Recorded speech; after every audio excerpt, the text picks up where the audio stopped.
Hello and welcome to a special edition of the D1Baseball Podcast, a draft, an MLB Draft preview podcast. I'm your host, Michael Patrick Rooney. As always, tonight's episode brought to us by our good friends at S2 Cognition. S2 Cognition delivers a revolutionary approach to helping athletes understand how in-game decisions impact their performance from youth levels all the way to the pros.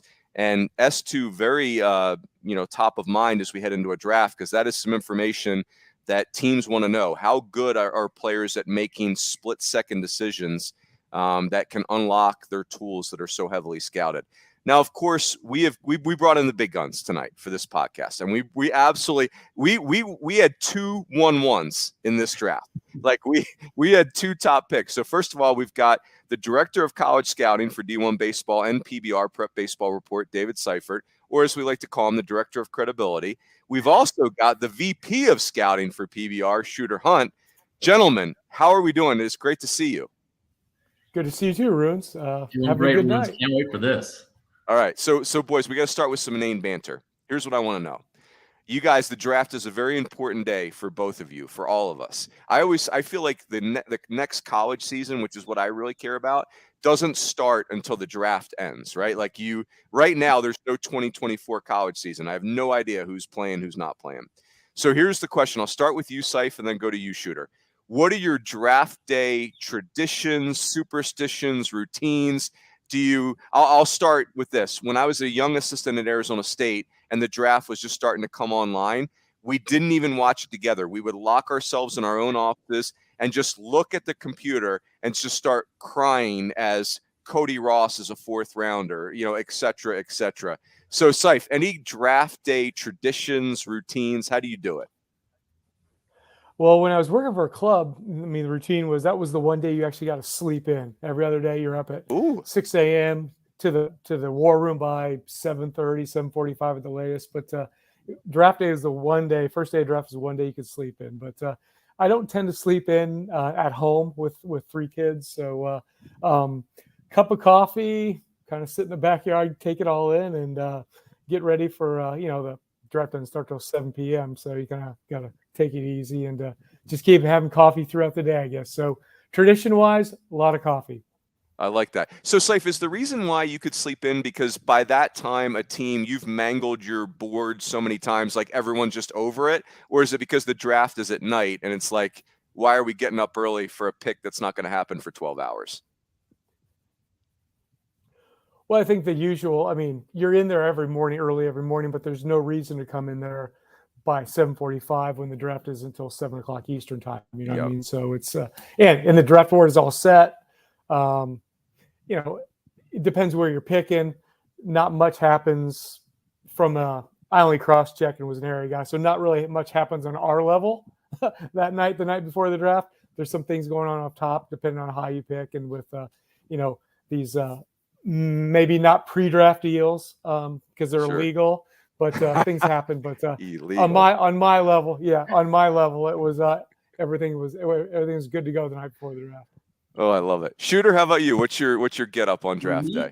A lot of formatting, getting, as Seif knows, some articles ready to go. Which recruiting classes are going to get destroyed late? Who's going to sign? Whose signability's low might go.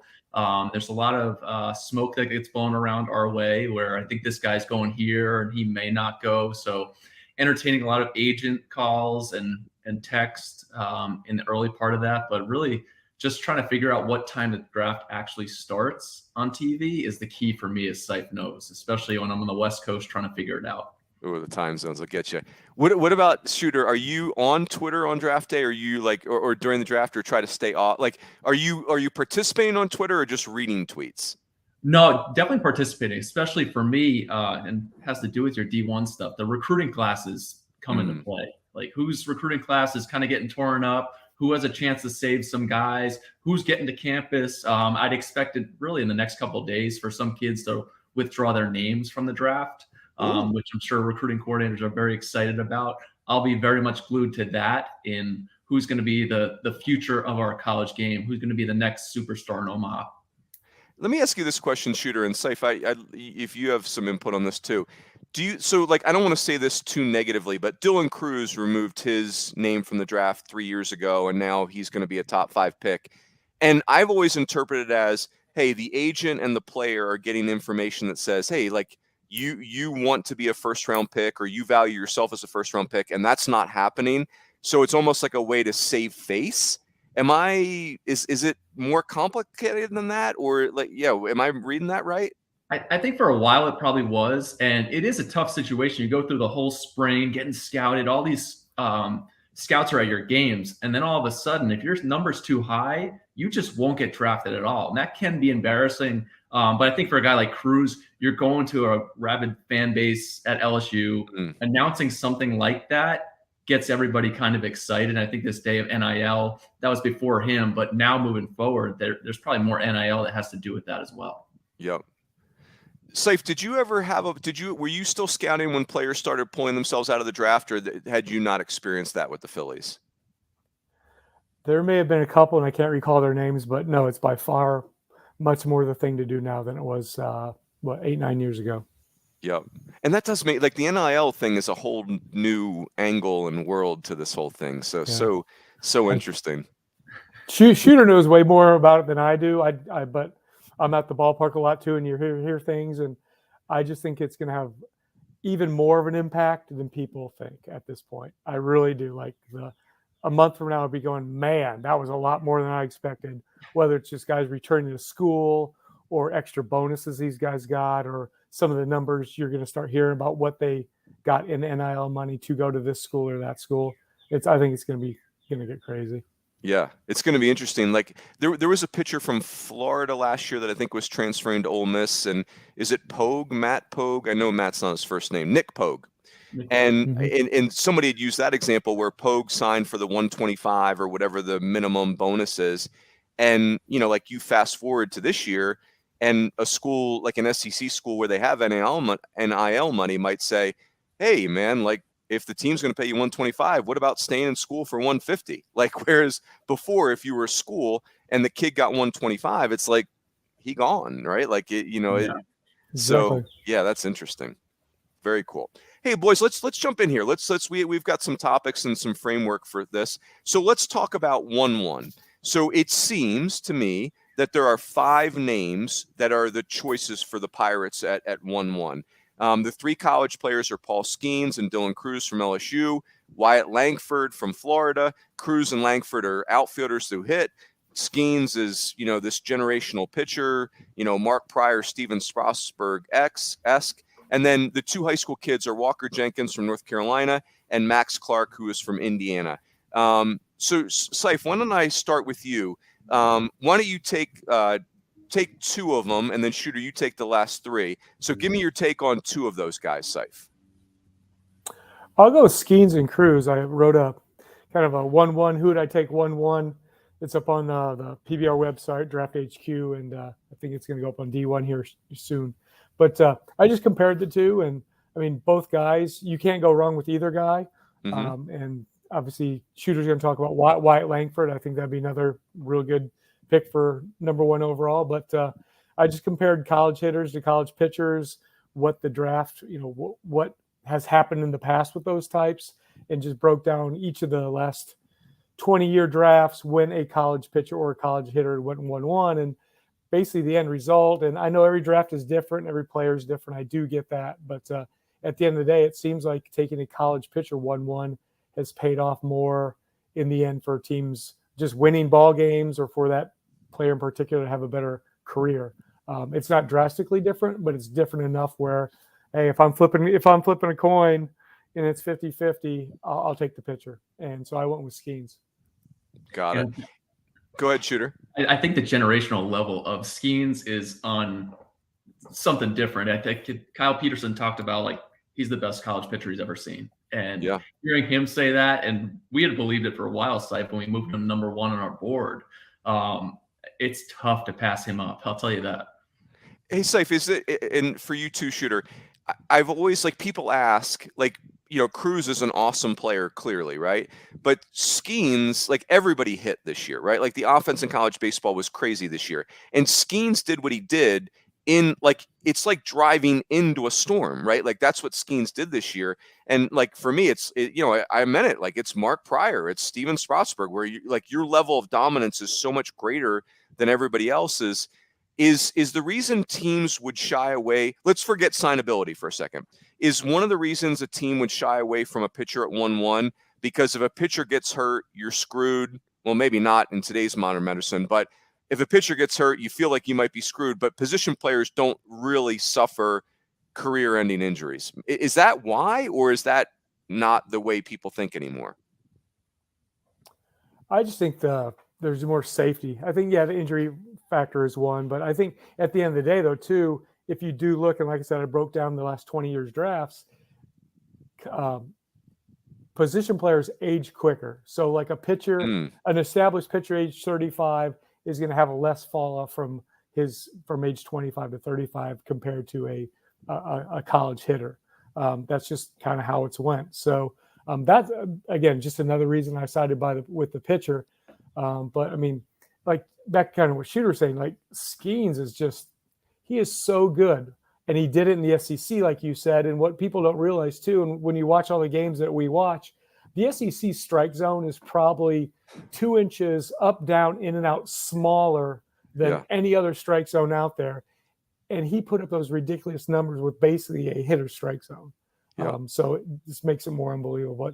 But I just think, all things considered, did a lot of research, been around a few drafts. For me, I'm drafting Skeens over Cruz or Langford just because I want to win the World Series no matter what. But with Skeens, I think I'm going to have a better chance to do that. Yep.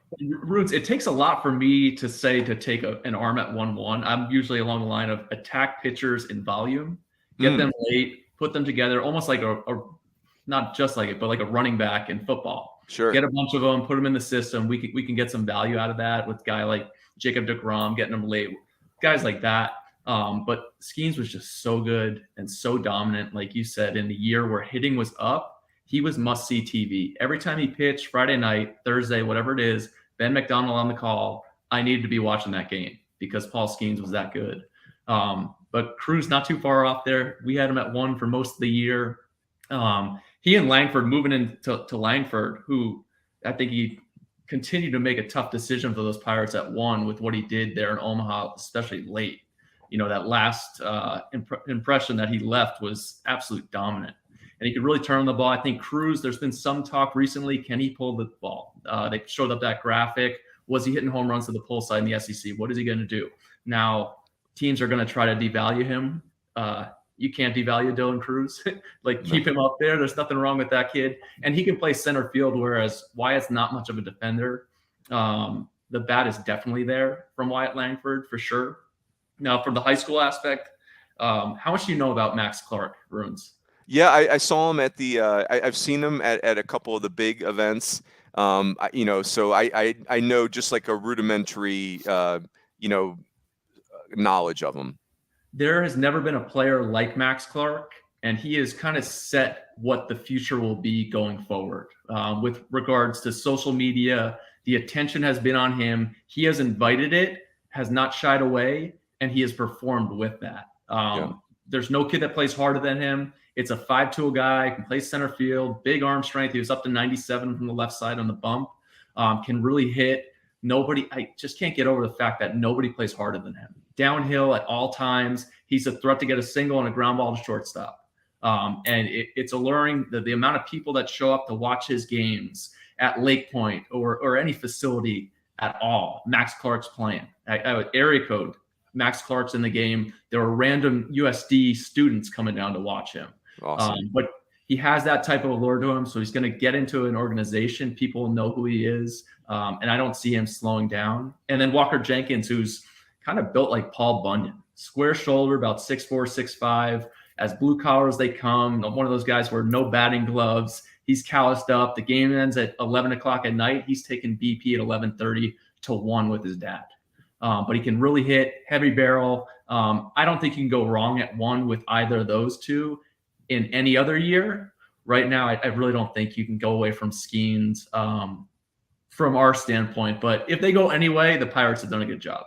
Yeah. It's funny what you said. I'm so glad you said it out loud too, Shooter, because about Max Clark. First of all, what I remember about seeing him is he had calves like I've never seen before. Like he's like freakishly athletic and wide receiver in football, and you could totally see it.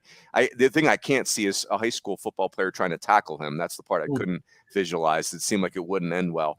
But the thing, like I saw Max Clark was on Twitter today, and he tweeted like 6 of the laugh out loud emojis. And my first thought was, oh my gosh, if I'm his agent, like get my man off of Twitter, like cancel that account like yesterday. But it's interesting what you said makes more sense, that like this kid is a normal 18-year-old and has embraced this all the way through. So if you're a team, you're probably not scared off by that at all. No, and the fact that I would say more youth baseball fans know who Max Clark is than 50% of the guys who will be in the All-Star game. I'll say that. So it comes with a lot of pressure for him, but he has taken that pressure and he continues to shine. Yeah, very good. Hey, Seif, let me have you rank your 5 guys. If you were the first 5 teams in the draft, not how you think they're going to go, but how would you rank them? Wow. 1A, 1B, 1C, 1D. Yeah, that's right. They're all, Yeah, we're just our draft board: Skeens, Cruz, Langford, Jenkins, Clark, or Clark That's Jenkins. Excuse me. You do the three college guys and then the 2 high school players. Yeah, those are. Yeah, I mean those are the 3 college guys. I mean that's how I rank those 3 college guys. That's how I take them, and all my trust is in Shooter for Clark versus Jenkins, of course, because I've seen both on a lot of video, but can't recall ever. I probably ran in Max Clark somewhere at some age. Just he's from Indiana, sitting across the board in Illinois, so I probably saw him play at some level, but I don't recall it. But I'm going with Shooter for the ranking of the high school game. Hey, Shooter, let me reframe the question for you.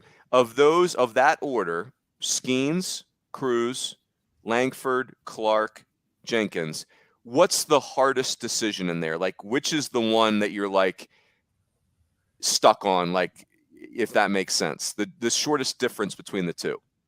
I don't think there's much difference between any of them, because I would put Walker, Jenkins, and Max. Those are 1A, 1B. If you see what the Tigers are doing right now, Riley Green has done really well for them. I don't think Walker Jenkins is that far off based on what he did in high school. So those 2 guys are really close. And then Cruz and Langford are eerily similar there. Both Florida prepsters, right-handed hitters. I think from Seif talking with us, like the fact that Cruz can stick in center probably pushes him ahead value-wise. But man, it's tough to not take a college bat, especially coming out of the SEC. Yeah, that makes sense. Hey, let's fast forward to just overall themes. Like you're sitting in this draft room, Seif, or your Shooter. When you look at this draft globally, like getting past the first 5 picks, what do you see? I see a lot of this. I see a lack of this. What do you see as the overall themes of this draft class, Seif? Well, I think the 5 superior players at the top, there's hardly a draft where that ever happens. Usually we're scraping for just one, like Adley Rushman or one. I like Casey Mize a whole lot, but he was 1-1. I know he hasn't done maybe what has been expected, but he was 1-1. Rushman was 1-1. Now we're talking about 5 guys that would be all good picks for 1-1. So I think that sets this draft apart. I also think college bats set this draft apart. They're not only good at the top, but there's plenty of depth of them. And there's also guys, and I'll talk about Yohandy Morales from Miami probably a little bit later. But I mean, that's one guy. There's not a whole lot of him walking around in any given year as a projectable college bat. So for me, that's what stands out on the positive side of college. On the negative side, I know you probably weren't wanting to go there, but like negative wise, like the lack of college pitching. Yeah, it looked like a 3 to 4 star class on a 5 scale at the beginning of the spring, but guys get injured every year. I get that, but this year was just like mass. It was awful. It was 2-3 guys a week there at one point. Starting around week 2, week 3, when they've all warmed up, but now it's not week 1 anymore. They haven't gotten the groove yet, so it's like I don't know how I see it. Like after week 6, 7, 8, things calm down, but weeks 2, 3, 4, 5, you're just sitting there. No, I don't want I don't want to be on social media. I don't want to hear Yeah. Kendall Rogers tweeting about this guy Come on, going KR. down. So for me, it's just the lack of college pitching, but the super strong college hitting class. That's on the side that I claim to be an expert at. So yeah, love it. Shooter, how about from you? I think Seif touched on it there at the end, but that's the biggest theme is just the pitching is not quite as good as it has been in recent years. And I'm going to keep harping on it, but attacking pitchers in volume, getting 3 and hoping 1 gets to the bigs is something I think you'll see a lot of teams splitting it up, especially with regards to the high school guys. And if we have some haircuts early on in those top 10 picks, I would be very nervous as a recruiting coordinator or fan of a college program. Yeah. I mean, we won't go down this rabbit hole tonight, but yeah, I mean, it's like 2 years in a row. It feels like the college pitching classes just got decimated by injuries. And, is that pandemic related? Is that velocity related? Who knows? But it's, I think, very fair points.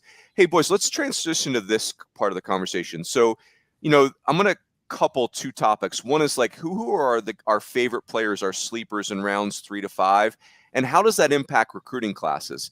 And when I think about recruiting classes aren't just high school players. It's also like, what would Florida's team look like this year if Brandon Sproat had signed, if Josh Rivera had gotten drafted, if BT Riopel went into pro ball? Like like first rounders, I think from a college coach's perspective, the first rounders are like, that's PR for your program. Like, hey, we were at Arizona State. We signed Prince Fielder. Did we think Prince Fielder was coming to school? We weren't even sure Prince Fielder could find Arizona State, right? Like, no offense to Prince, like he was signing, but it's nice PR for your program, right? But you get to rounds like 3 to 5. Now, like that's the difference between your season, like, hey, Nolan McLean the medical doesn't go great with the Orioles. Next thing you know, Oklahoma State's got a 2-way player. So let's stay in that zone right there, Seif. So sleepers in rounds 3 to 5, guys that you really like, and then Shooter, maybe you transition us to how that impacts recruiting classes.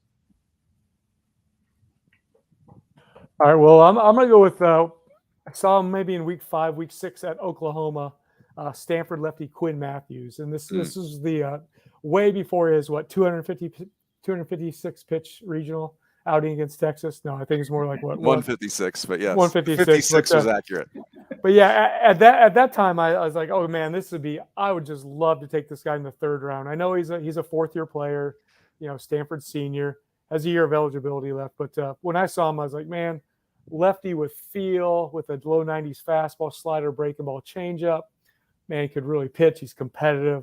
I was thinking, man, I just grabbed this guy in the 3rd round. Well, I think he's going to go above that, and he's probably not a sleeper anymore because of what he did. But if you had asked me, mid-season, who's a sleeper, I'd have jumped over Quinn Matthews. So another guy just working down the list. I think Matthews is probably a 2nd rounder at this point, probably somewhere mid to later in the 2nd round.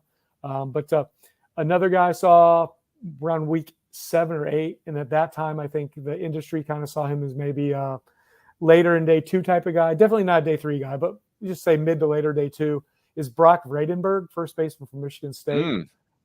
This guy's 6'4", 240. He's an above average runner down the line. So I don't even know what his 60 time is, but from home to first base, he's above average. And again, he's 6'4", 240. He's very agile, flexible, catches everything, fields everything his way at first base. And the thing about him is he hit for power. I think he slugged in the 700s. So it wasn't like he didn't hit for much power, maybe 15-ish home runs, but he hit over 400, and his ground ball rate was over 50%. His fly ball rate was like 30%.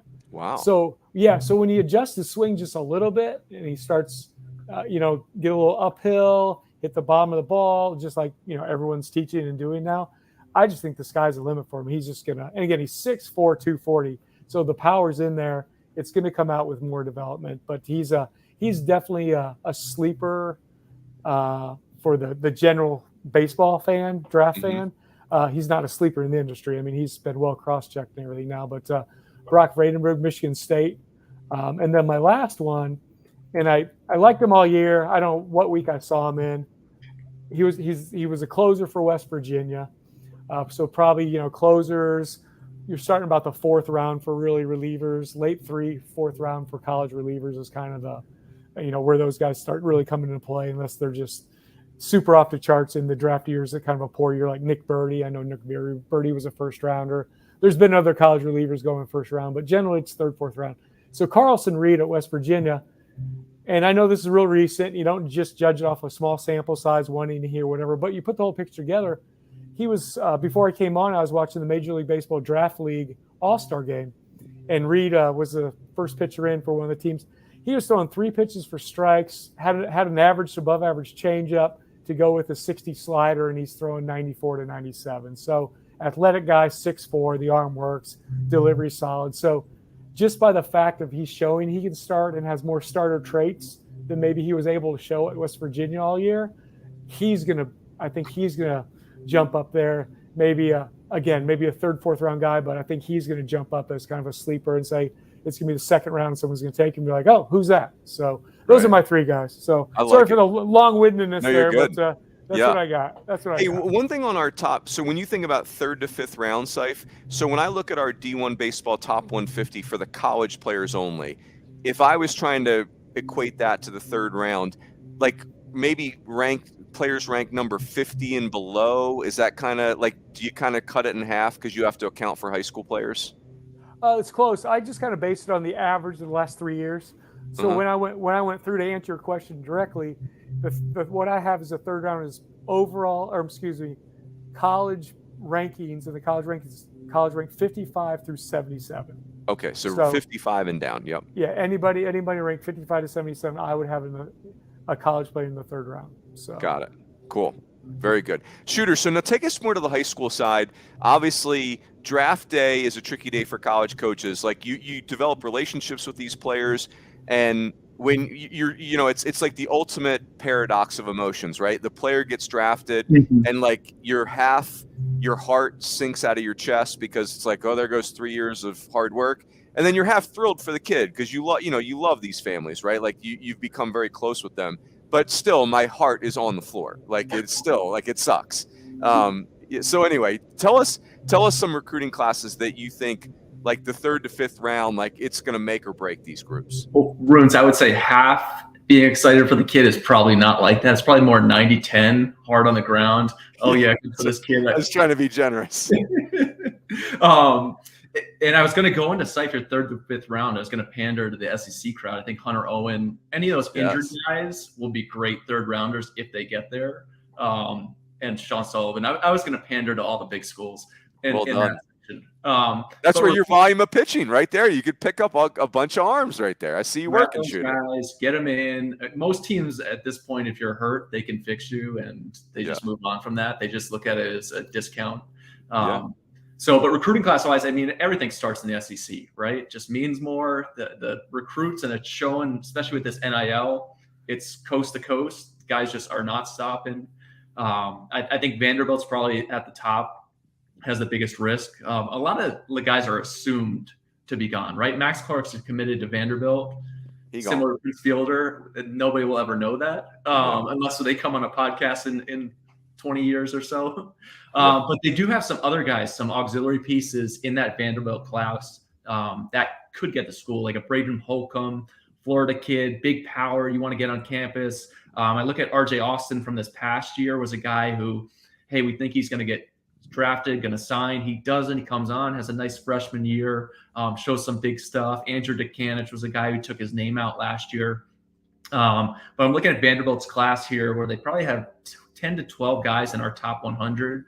5 are almost assumed to be gone. So Max Clark, Thomas White, big left-hander from Massachusetts, chance to be a first rounder. Ethan McElvain from Tennessee, actually the brother of the other McElvain who was at Vandy recently. Chris McElvain, yeah, that's right. Yep. George Lombard, who I'm sure that they thought he was going to get to campus. He had a huge spring. We're anticipating him being a top 30 pick at this point. And then Alex Clemmie, a Rhode Island product, who's a left-hander, been up close to 100. All those guys are kind of really trending towards that top 40 pick, depending on signability. It's going to be tough for them to get to campus, I think. But a guy like Braden Holcomb, Camden Koziel, who was our PBR Future Games MVP a couple years ago, I think he's going to really hit in college. They still have some good pieces, obviously, at Vanderbilt. But there are some obvious ones that are going to go. I think Arkansas, for me, would be the biggest bang or bust recruiting class, where no sleep Saturday night for the Arkansas staff. It's going to be tough. They could lose a lot or they can gain a lot. Aiden Miller, who's one of our top 5 high school guys, he was out for a good portion of the spring with a hamate injury. So he did miss a lot of that, which means maybe he gets to school. He'd be a draft eligible soph. He's still trending up, and I doubt he gets there, and he's probably going to be a top 20 pick. But there's a chance. His summer teammate, Hunter Dietz, was a flip right before signing day. Big left-hander. I tend to side with the fact that he'll get to campus with what Matt Hobbs has been able to do, what the SEC has done historically, producing those Friday night guys. They get paid, but he's got a strong chance. Walker Martin's a Colorado product, real sweet swing. Guys love him in the back end of the first round, but he's another one who could get there. Guys didn't see him against great competition in Colorado. But the list goes on in Arkansas. I could go for days on these 12 guys. There's a chance they can get there. There's a chance they can get wiped out. Interesting. Yeah, and you're right. Like the SEC, do you think Shooter, part of the SEC, obviously they're dominating Omaha, they're dominating the national title deal, but like I think about how hard it is as a college coach to get an elite player to campus. And then I think about Arkansas, for instance. You could say the same thing about LSU, Mississippi State, but let's focus on Arkansas because you just brought them up. Like, that's a lot for me to leave behind as a player. And I'm not even thinking about NIL. I'm thinking about the facility and the coaches and the crowds, and I'm going to be on TV every night. I mean, am I dreaming this up, or that's a big part of them trying to keep kids in the draft? I don't think so at all. It's definitely become easier, especially with that ESPN deal. They're on TV nonstop. NIL, they're able to go promote themselves and make some money back. And I think the schools all have really good booster funds that are doing a good job of getting guys to campus. But a lot of places, Major League Baseball is that allure too. And if you can be up in the bigs and you see yourself up there in 3 years, you can remember being an 18-year-old and being confident that nothing's going to ever stop you when you're striking out 20 in a high school game and expecting to do the same in AA. So sometimes that can come up too. Yeah, for sure. Hey, let's do a couple of general questions about the draft. Seif, I want to ask you this question. So one of the expressions that I think is newer that I'm hearing a lot of, like I had a Georgia Tech game this year, and their second baseman, Christian Campbell, had a really good year. And Danny Hall told us, hey, that like he's kind of the teams that are metrics teams, air quotes, he's kind of like one of their darlings. So when you hear that, Seif, like what does that mean? Because I feel like that's a new phenomenon. Like the teams that are super into the data and the analytics and the metrics, what is that type of player as far as you can tell? Well, I think in his case, it's just his batted ball skills, his average. It's more statistical for him. But I wish I had more access to the TrackMan data, exit velocities, spin rates, things like that. But so for me, for Campbell in particular, I think it's more his statistical things. He's, him putting the bat on the ball, low strikeout rate, high contact rate, things like that. I think with other guys, it is the TrackMan data. It's the nitty gritty. They can run their algorithms and hey, this is the particular type of pitcher and pitches and pitch characteristics that we like, that we've shown we can develop, or we found that, hey, this is what it actually takes. So I think there's really two types of metrics darlings. There might even be a third type. With all the testing out there, I know there's a lot of athleticism testing that they can do as well. That might be another metric type of darling. But it's stuff, it's newer age stuff that us traditional scouts, I think I do a good job of trying to keep it the best I can and blending the traditional aspect with all the new data and everything else out there. But it's all really great stuff that, traditional scouts that just go to the ballpark and scout what they see at the ballpark, including makeup, including leadership and things like that. The metrics, I think they can take on different shapes and forms, but I think Campbell in particular is more of just a batted, a statistical analysis for him. Yeah. Trying to quantify those skills and mitigate the risk of things that you're not seeing to make it easier. But yes, I've spot on there. Well, yeah, just to quantify it. Just to quantify. traditional scout, you always knew 90 was an average fastball. It's not now, but let's go back 15 years. Okay, that was average, so that was a 50 on your scale. Well, now that's not average, but at least you can put a number on it, right? Yeah. So that was a 4.2 running time down from home to first. You could put a number on it. Well, scouts could say, yeah, he's got a tight slider, so I'm going to give a 6 on, a 60 on the 2080, but you didn't know how tight it was. Do you want the tight one that's 2,800 RPMs or the tight one that's 25? At least now you can quantify it. So I like the data from that regard because you can get really granular with it. You can say both guys have plus sliders or plus breaking balls, but now how are you going to separate the pluses? Yeah. And the nitty gritty spin rate or tilt or whatever, everything else that goes into it can separate those 60 grade breaking balls. Yeah. That's just one example.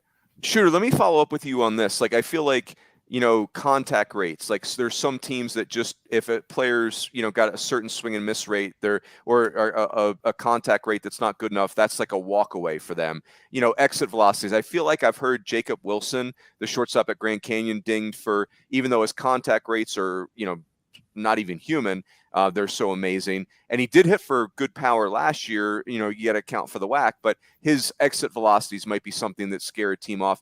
But you brought it up in our chat, but age seems like something that certain teams. So explain that to me, or your best guess at this, Shooter. Like, why are teams getting so wound up about the age of the player? Well, I think just diving into relative age theory, like how young can this kid be versus a year from now at where that guy is? He's older, stronger, has more to work with than this guy. So I think, especially with regards to high school player, if you're 17 at draft, I just got done watching these 24s. Who are the guys who are going to be 17 at draft? Who's going to be 19 at draft? Kind of separating those guys there because there's 2 years separation. I think the same goes into how much value can we get out of it. I think some teams are overvaluing age because I think the skill still comes down, should be paramount to all those things. And the more that you watch, the better you can feel about that. But especially early on in high school, when, hey, this kid's 20 years old going against 14-year-olds, well, let's be real about this and the age of those things. But going back to the metrics of the hard hit balls, you talked about Jacob Wilson, but also Braden Taylor early on in the year was another one where he hitting the ball hard. I think he did a great job late in the year of kind of getting rid of those with his Big 12 performance and the road to Omaha for the Frogs. But it's definitely how hard can you hit the ball? Who are the best athletes? I think different clubs have different philosophies. And I think the clubs are not built the same way. Scouting departments are not all created equal. I think that's something that the average fan doesn't think about. The major leagues, they're all on the same level field. They're not. A lot of those departments are probably way bigger. Some teams are heavy analytical where, hey, we're separating this guy. We shoot him up, go watch him. We're at the game. Or we want high school guys to develop, or we want the college guy. I'm sure there's some teams that are like, get us SEC players because it's less risk. We've seen them. We know what we're going to get. Yeah. Shooter, let me I got one for you, Seifert, just like that only you can answer as being in draft rooms that I think is an interesting thought. But Shooter, let me ask you this question.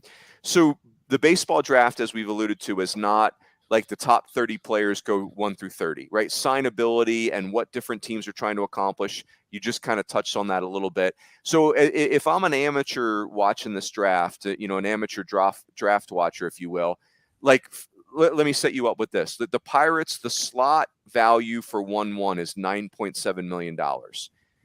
The fifth pick is $7.1 million.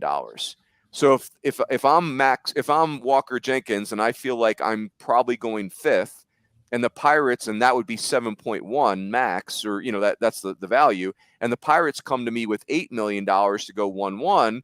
Well, hey, I might view that as a win-win because I just made $1 million based on my projection, and the Pirates make that as a win look at that as a win because now they save 1.7 off of their value that they could slide down the draft. So the question for you, Shooter, is, you're an expert at this. What are these behind-the-scenes machinations that are happening in our baseball draft that change the way you look at things? Well, and Seif has heard me say it a million times, but it kind of gets away from the talent. It becomes a draft of accounting. What do you have? And baseball doesn't have a salary cap, but it seems like the draft does. There's a salary cap. What can we get? How many good players can we get with our $10 million pool? So do we want 5 $2 million players, or do we want one Paul Skeens and a couple other pieces? So I think a lot of teams have shown that they are willing to cut a deal early because they want to save late. And if the Pirates do that, I would expect for them to do that with one of those high school guys, to the point where, hey, we're going to build that volume of those pitchers later on. So grab some high school players for 1.5, 2 million, kind of the sweet spot for those high school right-handers who are at the higher level. So instead of getting one, we might be able to get three because we saved $3 million on Max Clark. But then you run the risk of a Paul Skeens becoming a 3-time Cy Young winner, winning World Series, and you watching him on TV all day. Yeah. And the Pirates have a history of this. This is what they did in 2021, basically, with Henry Davis, and they saved money for a bunch of high school players. You know, Lonnie White of my beloved Malvern Prep was one of those. And, you get the college player for a discount, and then you just take a bunch of upside flyers on high school players. So it's very interesting. I'll just tell your college fans that, like, the Pirates are definitely a team you want to watch for your recruiting classes with what they do. If you're a college fan, you need the Pirates to take Paul Skeens, and let's just be done with this. Like, let's just don't do it, Pirates. Hey, Seif, let me ask you this question. So I imagine that teams don't look at rounds 1 through 20 exactly the same way, meaning like, hey, I line up my board and then just the best player left on my board goes all the way through the 20 rounds. Like, I would imagine the first 3 rounds, you have a certain mindset. I guess I'm particularly interested in like rounds 4 through 10 and then rounds 11 through 20. Like, is there a thing like, hey, if I'm in round 5, like I'm still hunting big leaguers. If I'm in round 16 in that area of the draft, I'm thinking about, hey, I want upside, or I want, so maybe there isn't one way to look at that, but when you were in draft rooms, was there a general mindset for different areas of the draft? Well, I think in every round, every player you ask for the most part, every player you ask your scouts to turn in is a guy they feel who could be a big leaguer, albeit at different levels. But so with that said, I thought the best approach, we had a couple of different scouting directors, but I thought the best approach is to make your main board about 30, 40 picks deep, and you're ranking every you're mixing high school hitters with high school pitchers, college pitchers with college hitters. So it's your top 30. It is your draft board. It's your best 30. But then your sideboards, you want to separate. You want to go college hitters 1 through 100, whatever, college pitchers, and it's a separate board. High school pitchers, high school hitters. So that way, when you get to each round, maybe start like in the third-ish round, because that's usually when your top 50 on your main board kind of runs out. Would be around the third round, because everyone's boards are different, right? So your 44 player, number 44 player, should have went in the second round, but he didn't. He's still there in the third, so he becomes your potential third round target. But so anyhow, I thought that was the best way to set up the draft room. So to answer your question is, to me, the first couple of rounds, you're just picking off your main board and you're picking your best player. Sure. Now signabilities come into play and everything of that nature, but there's so many different variables. We could talk all night on all the variables, but just simple wise, let's just say your top 3 rounds come from your main board. And after that, again, a couple of different philosophies, but like if you went risk, high risk, and low risk with your first 3 picks, I'm kind of a portfolio manager at that point of the stock market. I can't get too aggressive and go too crazy by, okay, 4th round high school catcher, okay, 5th round high school pitcher. I'm going to run out of money too, because those guys are more expensive, but you get the point. Like, you can't have all this risk. So I always thought your first 3 rounds need to be balanced risk-wise, and then your top 5 rounds need to be kind of rebalanced risk-wise, and then you can just extend it from there. But obviously, then when you get to rounds 8, 9, and 10, you may be shopping on a side board for your seniors to cut a deal because you need the money up top. So it just really changes from what you're trying to accomplish in your first 3 rounds, then your top 5 rounds. But that was always kind of my approach. Just go for the best player, but at the end of every couple rounds, you have to have a balanced portfolio. No, that makes sense. It's fascinating stuff. I never pictured that until you just said it, that you're going to have a bunch of different boards in your draft room, because that's fascinating. So, Shooter, let me ask you this follow-up question. What do you perceive as the highest risk genres versus the lowest risk genres? Like, for instance, maybe college hitters are as a group, lowest risk, high school pitchers or high. I don't want to steer the jury, but like if I were to say to you, describe a phylum of player that's high risk versus a phylum of player that's low risk, what would you say? Well, it's an ironic. Sites just went into those different lists, which is why we switched our draft board up to having those lists instead of just going 1 through 500, which was kind of remedial to us. Where why would we ever do that? Yeah, like, that's not how a draft board would be. But I think Seif has taught me well, just going from those college guys right on down to the high school. I think high school hitters and pitchers, I'm different than Seif, but like there's way more risk in a high school guy, right? The track record, and I think especially in the last decade, and Seif went back 20 years with the Skeens article. I know a lot of people will go back. The history of the draft, well, like the history of amateur baseball has changed. The last 10 years, it's at a different level. The kids have never been this good before so quickly. So like the risk is different in going after a high school guy now, but injury is still there, and you're seeing it at the college level. Guys are throwing so hard, the injury is going to go up. What will stop the injuries? Stop throwing so hard. So it's simple as that. But yeah, the high school guys are more risk. So if I had to pin you guys down, I want you both to answer this. Do you think high school pitchers are more risky or high school hitters are more risky?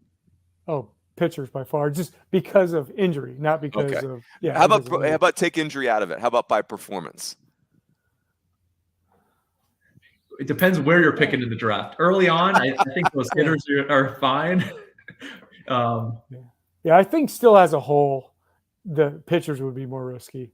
There's just so much that goes into it. But I think high school pitchers are definitely the most risky, and then right behind them, high school catchers, right, Shooter? High school catchers would be. Yeah. I think there's some teams now that just won't even look at a high school catcher. So. Oh, it's crazy. I think of some of the high school pitchers that are famous in my mind. I'm going to pick on these kids. I don't mean it because it's not their fault. I think going from a high school player to being an everyday big leaguer, like there's a lot of ground to cover there. Like that is being one of the top 750 baseball players on the planet Earth is hard. Like that's not a criticism of someone who's not that. Like that's really hard. But like Riley Pint, the Kolak kid that the Marlins took second overall, and like these kids, at least in my perception, didn't even really get that close to the big leagues.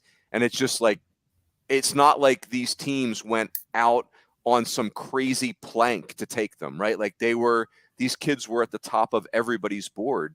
It just shows you how difficult predicting these things is. So anyway, very interesting. Boys, let's wrap with this. So I want to let's go a couple rounds. So let's just go one player at a time. Picks to click, players you love, and the only thing you can't do is pick one of those top 5 players. So, I'm assuming that we're going to stay in the first 50 picks range. Could be high school or college. So players you absolutely love in this draft, but it can't be those 5 players that we mentioned already. Seif, you go first. Who's a player you love at the top of this draft? I got to go Yo-Yo Morales. I think he's undervalued. The industry, I think he has somewhere 20 to 30. For me, I'm not picking him ahead of any of those 5, but for me, right after those 5, I got to go Morales. I mean, I just really love the guy. He had the lower strikeout rate. He had some things to work on coming into the season. Lower strikeout rate, more contact. People are like, he's definitely not a shortstop, but third base is even going to work for him at third base because if it doesn't, he's at first base. Now he's not in first rounder. But the guy went out and he improved everything. He not only maintained everything he already had going well for him, but he lowered his strikeout rate. He hit with more power.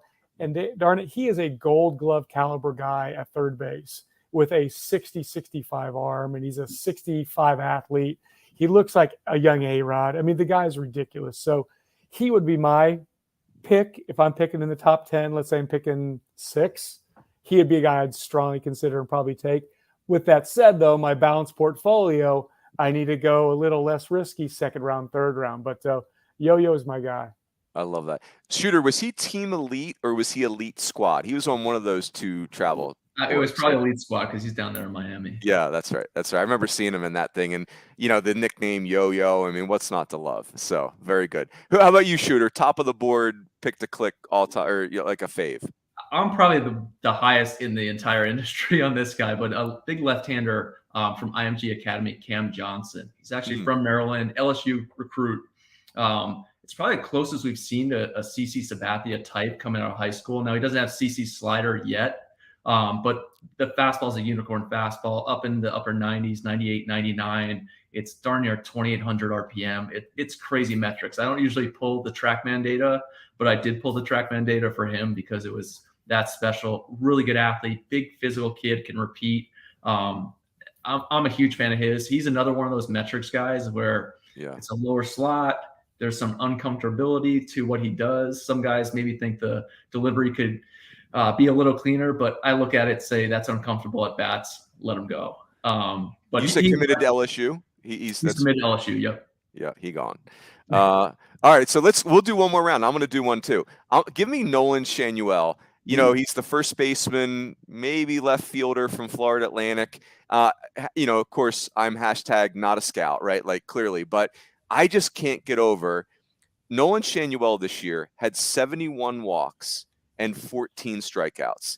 And I know Conference USA is not the SEC, but it's also not like, you know, whatever, fill in your bottom of the RPI conference, right? Like Conference USA and Florida Atlantic's playing the Miamis of the world in the midweek, right? Like they're not like John McCormick plays a good schedule. 71 walks to 14 strikeouts. And this kid has hit for 3 years. He's not like a flash in the pan.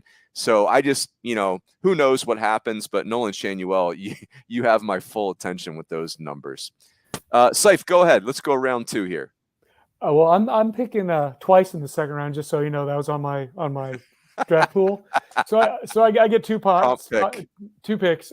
Yes. And another another favorite of mine is Josh Rivera from Florida. I love him. I think he's undervalued as well. I mean, I just read. You know, I read a lot. I watch a lot, and people are talking about him like in the 5th round, just like 3-4 weeks ago. Yeah, like, oh yeah, go in the 5th round. He's an older guy. He's a 4th-year junior, older guy, 5th round, 4th round. And here I am. I had him in like a 1st round supplemental, and that's where I liked him. I just didn't put him there for shock value. It's like that's where I like him. He's hit 18 home runs. He stole 20 bases, and he's a plus defender in the SEC. He's probably the best shortstop in the SEC. So he's my first 2nd round pick, and then my next 2nd round pick. Again, I always kind of like the undervalued guy, Hunter Holland, left-handed pitcher from Arkansas. He's my number 1 college lefty. And I know you got Sean Sullivan and Hunter Owen, who you mentioned earlier. I know I mentioned earlier the lefty, from Matthews from Stanford. Matthews, I know Whitman from Kent State is kind of the flavor of the month. You know, so there's some quality lefties, but Hunter Holland is my favorite. I think he just got tired towards the end of the year, mid-year to the end of the year. He hurt his leg. He had something in his knee that was causing numbness in his foot. So when he landed, he didn't know he was landing because he couldn't feel it, but he hid it from everybody. And he had surgery on it like the day after their last game. When he's at his best, he's sitting on 92. He's touching 5, and he has 4 pitches. He has feel. He has size. He's a starter. So those are my 2 second-round picks, Runes. Ooh, I love it. Hey, Shooter, we're just giving out picks. Feel free to take 2 if you like. I'll take 2 here. And there's some metrics department right now. It's really angry at Seif about Holland there. But I'll go with a kid from Southern California, plays in the Trinity League at J. Sarah Catholic, Trent Caraway. Yes. So Oregon State recruit. In a league where, ironically, to the college, hitting was way down, his was way up. And it's the toughest high school conference in the country. He can really hit. There's something mean about him. There's almost a Josh Donaldson feel to the way he goes about his business. But 6'2", he's going to rake. So I think a team, if they get him in the 2nd round, will be very happy about him. And then Flower Mound High School, Jacob Golston, big right-hander, committed to Oklahoma, 6'5", 6'6". He was a basketball player. Kind of transferred over to focusing on baseball this year, and he has just exploded. I got to see him early on in the spring, and it only got better. I'm sure there's some teams that hope that he gets to the 2nd round, and they can get him maybe even early in the 3rd round. But he's outstanding, part of a really good crew for Oklahoma. Oh, that's very good. I'll just go one, like Jacob Wilson. You know, I'm the Jacob Wilson apologist. I just think, you know, big league pedigree. He's an elite defender. He can stay at shortstop. He struck out 31 times in almost 800 college plate appearances. I mean, that's just ridiculous. And he's big, you know, he's not an explosive guy. I get that. Like, I wish he was twitchier. Hey, if he could run, he would have never made it to college, but he's not a runner. And so I think he's going to be fascinating because you know, like you can talk yourself into him, but am I trading an upside? But I just think you're guaranteed you're getting a big leaguer there. Like, he's such a good defender. You know, the ball is going to be on the field. So anyway, super fun. Gentlemen, this was awesome. You guys think about the draft so much differently than an amateur like I do. And it's this was like, as I get ready to watch the draft next week, I feel I'm much more armed to think about it analytically and critically. I will leave you guys with this. The two teams I'm most fascinated by in this draft are the Pirates, because what they do at 1-1 affects college baseball literally next year. So don't screw it up, Pirates. Take Skeens. Don't mess it up. Yeah. And then the other team is the Mariners. I just don't recall. Like, the Mariners picked 22nd, 29th, and 30th. And I mean, that's going to be fun. Seif, or maybe Shooter, do you remember the year the Rays had like a bazillion picks in the first 100 picks? I just wrote about it. I think it was 2010. Yeah, that sounds right. Yeah. And so, the Mariners have a haul, right? Like, they have all these picks to look at. So anyway, hey, this was awesome, you guys. Hey, for the listeners, if you're watching us on YouTube, please hit subscribe. That's really helpful if you subscribe to the D1 channel. Again, if any annual subscription right now, just type in save 30, an old coupon Kendall Rogers will get you 30% off. Any annual subscription to D1Baseball.com, SEC Extra, just type in save 30, you'll get 30% off. So that is it. Everyone enjoy the draft next week. We know the 2024 season does not start until the draft is completed. That's next week. So everyone enjoy, and we will catch you next time on the D1 Baseball Podcast.